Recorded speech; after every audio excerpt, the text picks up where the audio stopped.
If you're ready to experience more peace and joy in your life, if you want to feel more comfortable in your own skin, and if you're ready to discover and expand on your energetic gifts and personal power, you're in the right place. So here's your host, Kelle Sparta.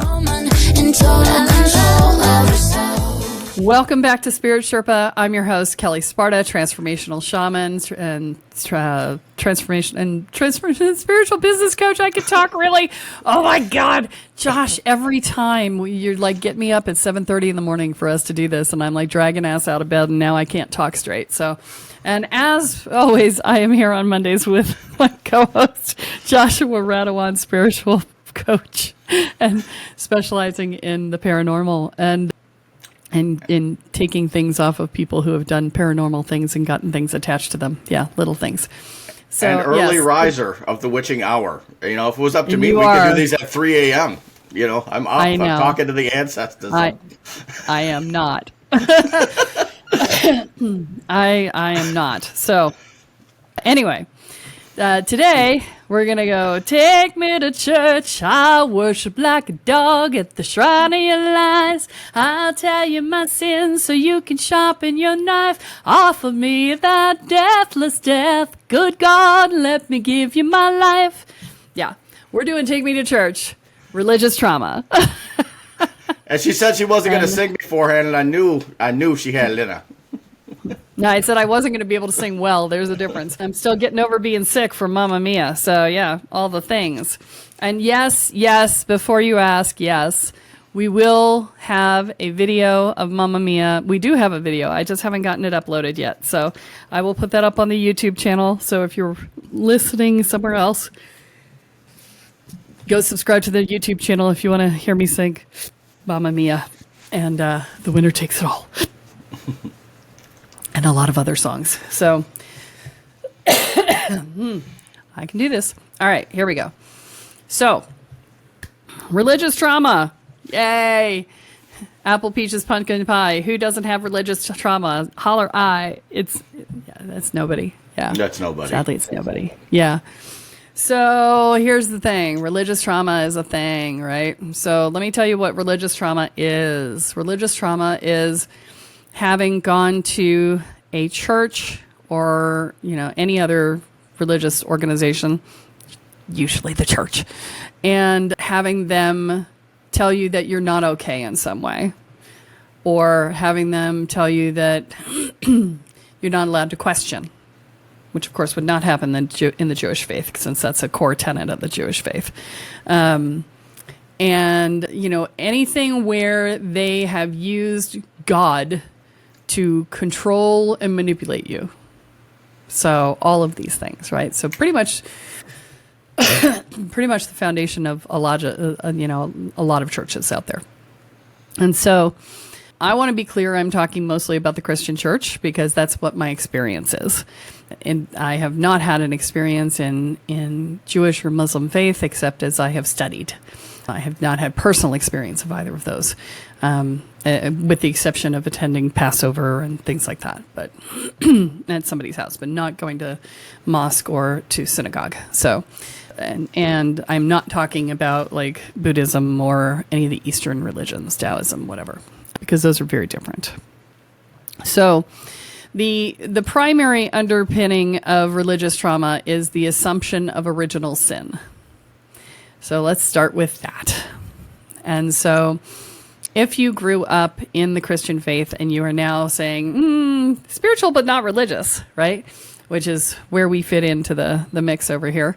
You will have some trauma to unpack because this whole idea that we are inherently bad, because that's what original sin means. We are inherently bad. There's a very interesting story that I heard years ago, and I believe it was Thich Nhat Hanh that the story was told about. If you want to hear this story, I'm pretty sure it came off of Pema Chodron's, what was it? It wasn't The Places That Scare You. It was Anatomy of Spirit was Carolyn Meese. It was off of one of Pema Chodron's things. I can't remember which one. And she said that Thich Nhat Hanh, I think, was coming into the country, into the U.S., and they had to explain to him that the U.S. people consider themselves to be inherently bad, inherently flawed, inherently problematic. And he was floored. He was like, what? What do you mean? Why would anyone think they were inherently bad? What are you talking about? And he just could not wrap his head around the idea that we would think that we were inherently bad. It's like, well, yeah, that's what abusers do. They set us up to feel like we are never good enough. And no matter how hard we try, we will always be sinners. Okay? So this one's going to trigger the crap out of you for a bit. So just some fair warning. The Christian church, now start with not all churches, okay? There are some notable exceptions to this. And if you happen to be a member of one of those that actually follows the teachings of Christ, then good on you. You happen to find one of the 2%. Okay? But the vast majority of Christian churches have strayed from the word of Christ. And they are teaching, either they are actively teaching hate, which is, excuse me, hello, judge not lest you be judged. Thank you very much. Right? So for the record, guys, I have read the entire Bible, start to finish. Okay? I am highly knowledgeable about the Bible. And I've been to churches ranging from Episcopalian, Lutheran, Presbyterian, Catholic, Unitarian Universalist, Congregationalist. I mean, I've been to so many different churches because my mother was military, and every time we moved, I would go to youth group with some other friend, and I was at a new church. Okay, and we moved a lot when I was a kid. I've moved 40 times in my life, just to give you perspective. Okay, so I've been to a lot of churches all over the country. And I have participated in a lot of different services and rituals across multiple different denominations. And this is what I have found to be universally true amongst all of my personal experiences. One, they will preach one thing from the pulpit, and then they will do something different at the coffee klatch. So, judge not lest you be judged. Have you seen Sally? Sally didn't show up for church today. I don't know what's going on with her. She should really be ashamed of herself for not coming to church. That stuff was rampant, right? And then on top of it, there's the assumption that you're evil. And if you're a woman, you are responsible for all the evils of men, too, because Eve gave Adam the apple, right? We won't talk about the fact that she was lulled into it by a phallic symbol, but, there's that. Anyway. Little details, right? So, and quite frankly, it's not an accurate depiction of it anyway. So, if we look at Christian mythos, the snake is actually demonizing the divine feminine worship that was happening before this. And so the snake is actually separating the male and female aspects of deity, because the female aspect was actually being represented by the snake, because the snake is about healing and shedding your skin, and that's why the snakes are in the caduceus and all of that, right? So the snake, that story, that parable, is about demonizing the worship of the divine feminine. Yeah, words, I can find them. Yeah, really. Okay. So, religious trauma. All of these pieces and parts that are telling you that you're not okay, right? And if you look at this, let's look at it from an abuse cycle, right? Because how can I have trauma? It's an organization. Well, let's start with the Catholic Church hiding pedophiles. That's trauma unto itself, right? So, but on top of it, we have the belief structures, right? And the idea that women are not as good as men. They're made from man, so they're not even their own person. They are, subjugated to man. They're supposed to be, dutiful to and obedient to men.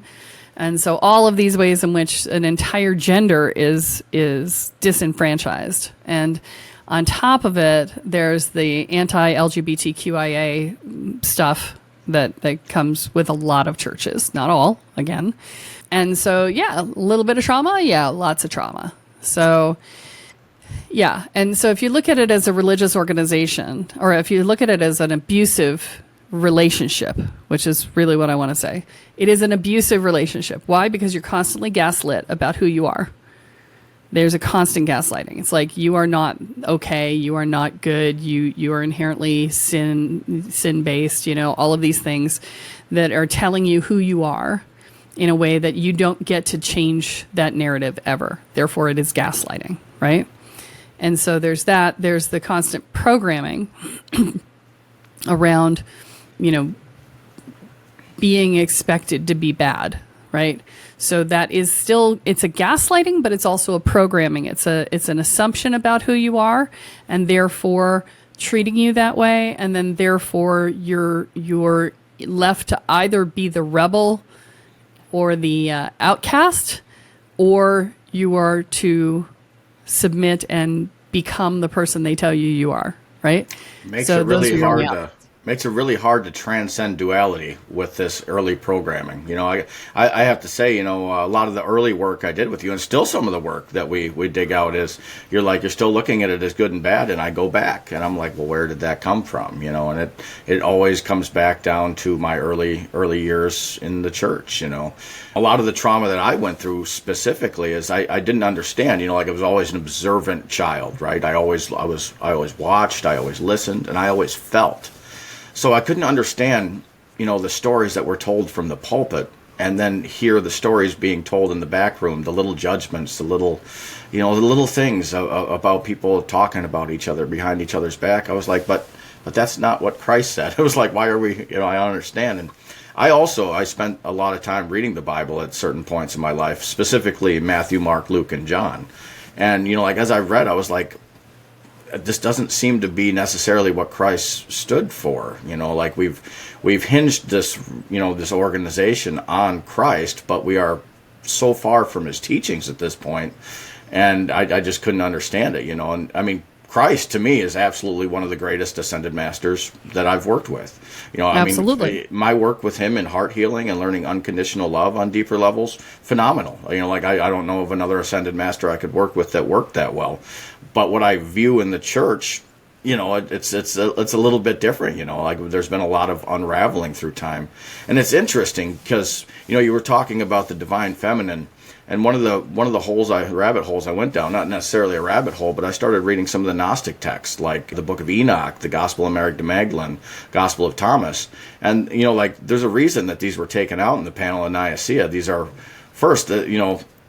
Mary Magdalene really got a raw deal in the Bible compared to what I've listened to and what I've read. Big time. You know, so, you know, they really have taken the power away from women, and it's you know, like, these are guides to spiritual awakening. Gospel of Thomas and the Gospel of Mary Magdalene in specific were absolutely fantastic books. Even though the Gospel of Mary Magdalene, I haven't found any text where some of it isn't missing, still in the middle. But, you know, like, if you listen to it and you read between the lines, there is so much good stuff in there. And once again, this is one of those books they took out. And I had an interesting experience with a local minister one time. She runs a clothes shop, you know, like, you can come in and get clothes, and, you know, I just came in to make a donation, and right above their cash register was license plates, and it said 444, and I was like, oh, that's awesome, you guys are into angel numbers. And she looked at me, she's like, oh, is that something a man made up? And I was like, ooh, ouch, you know. And I was like, you know, like, and I couldn't help myself, because I am still a little salty sometimes. I said, oh, you mean like the King James Bible? You know. And you know, and then we had it was actually a really good discussion, you know, because I said, you know, like, I feel like the power has been taken away from women through the church, you know, because it's been like that for quite a long time. But I really do feel that shifting, you know, like, I see that shifting in the world right now, and it's been a long time coming, you know. And, you know, like, the rise of Christianity really did push down that divine feminine. Yes, and purposefully, because anytime you're trying to get people to believe something new, you have to destroy the thing that they believed in before in order for that to work, right? Absolutely. So, you know, they do that on purpose.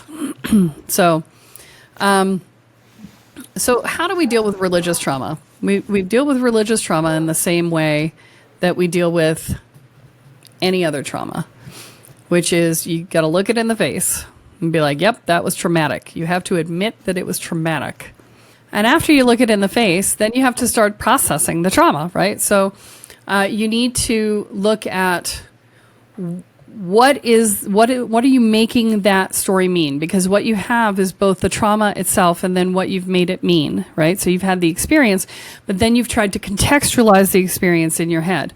And oftentimes the contextualization that we choose is far outweighed by the trauma itself, because we have universalized the experience that was a singular experience, right?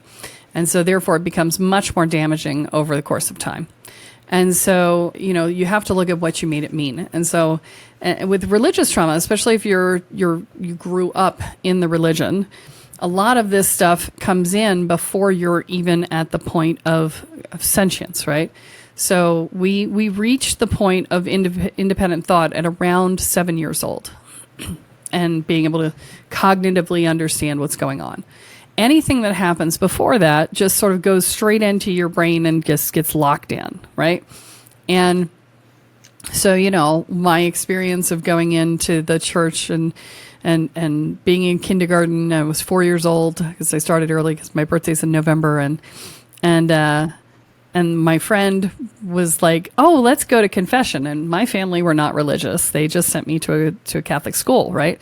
And I didn't know what confession was. And so I'm like, okay, let's go to confession. That'll be fun, right? And so I'm walking down and I'm 4 years old. And of course, at 4 years old, you don't get to confess to a priest. You have to confess to the nuns, right? Because what is a 4-year-old going to have to confess to? What does a 4-year-old have to confess to, period? Let's start with that. And then they peeled us off, and they're like, no, you can't go to confession together. And I'm like, but I only came to go with Jenny. And they're like, no, you can't go with Jenny. And I'm like, but okay. And so I'm in the room, and the nun is like, so tell me what you did wrong. And my world is falling apart at that moment because my parents are about to get divorced, and I'm trying to be perfect so that I can't make them be divorced, right? And so, of course, she's looking at me and saying, tell me everything you've done wrong. And I'm like, nothing! I didn't do anything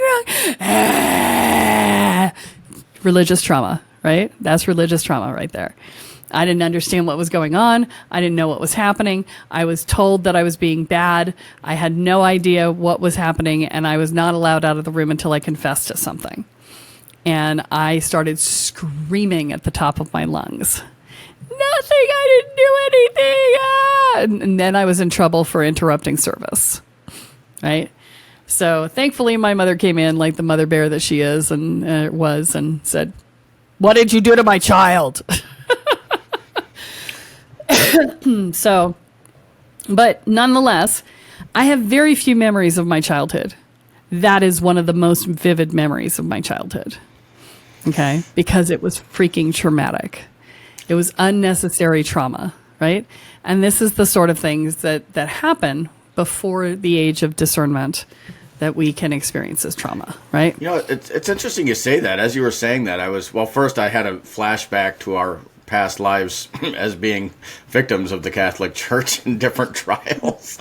And that's why that comes up. Yeah, that's just a little bit. So I was having a vision of the day that I was saved by Jesus. Like that was the big thing. Like you go in and ask Jesus to come in and save you. At least it is here in the Midwest, right? And yep. I was it was under the assumption that if I didn't do this, then I was going to hell. But I remember, the gentleman praying with me, and he's like, really into it. And I'm just looking around like, I don't know if I buy it. It was my first thought. It was like, I have some very deep questions about what's going on here now, because I was like, it just didn't feel right. It didn't feel right. It felt like fear, and that was the early onset fear, which manifested across large swaths of my life, ever since, and that original sin piece is huge. The idea that we are inherently bad, if we're not living to some standard that we didn't even specifically set. I do believe that there are,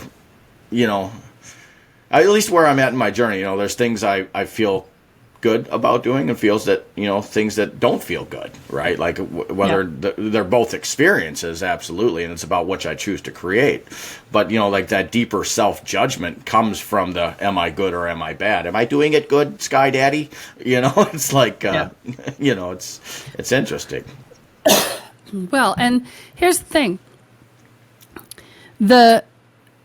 When we are raised in fear and guilt, which is what a lot of the church teachings are about, fear and guilt, then we are easier to manipulate.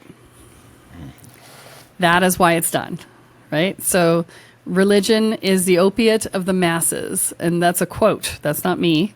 That's a quote. I wish I could remember who it's from, but you can look it up on Google. Probably not Billy Graham.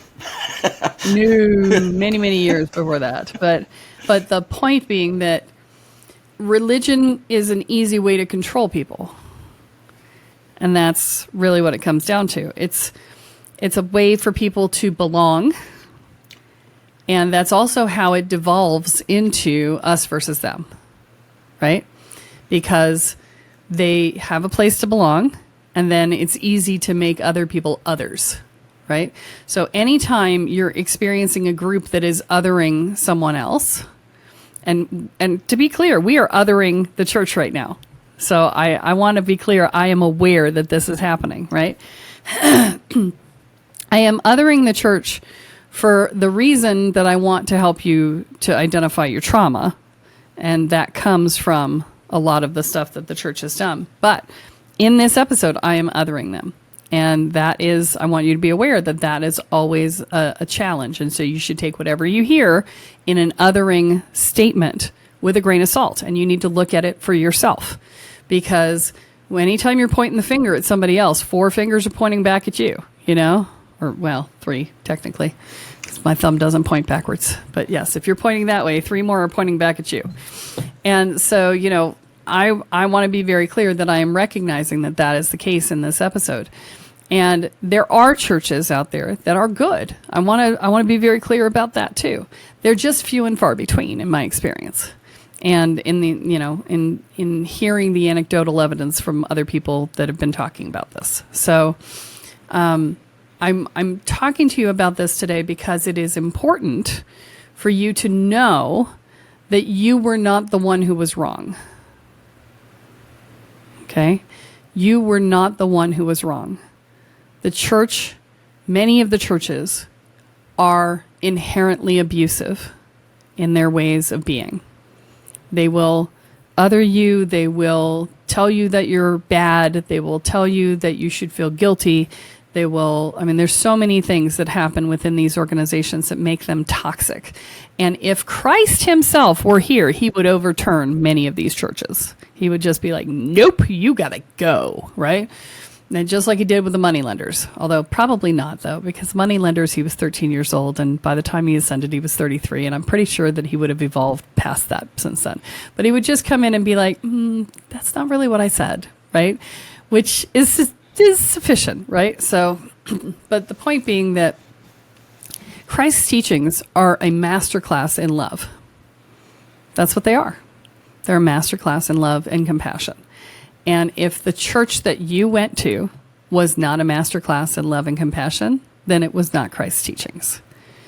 And it was mankind, mostly the patriarchy, trying to control and dominate. And so that is an abusive relationship, and therefore getting out of it was like being an abused spouse getting out of an abusive relationship.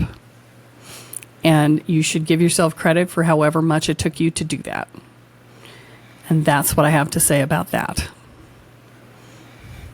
Do you have anything to add, Josh? I don't think so. I think that sums it up well. And we just hope that people are able to hear this and to start to identify that within themselves and make those changes.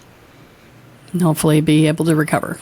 Yeah. So, all right. Thank you so much for listening. Please like, subscribe, and share. And don't forget that what you focus on is what expands. What you intend is what you create. So choose wisely. So that's it for today's episode of Spirit Guides Podcast. Head on over to iTunes, Apple Podcasts, or wherever you listen and subscribe to the show. Every week, one lucky listener who subscribes and posts a review on iTunes will be entered into a drawing for a $10,000 value grand prize and a private reading with Kelle Sparta herself. Be sure to head on over to spiritguidespodcast.com and pick up a free copy of Kelle's gift and join us on the next episode.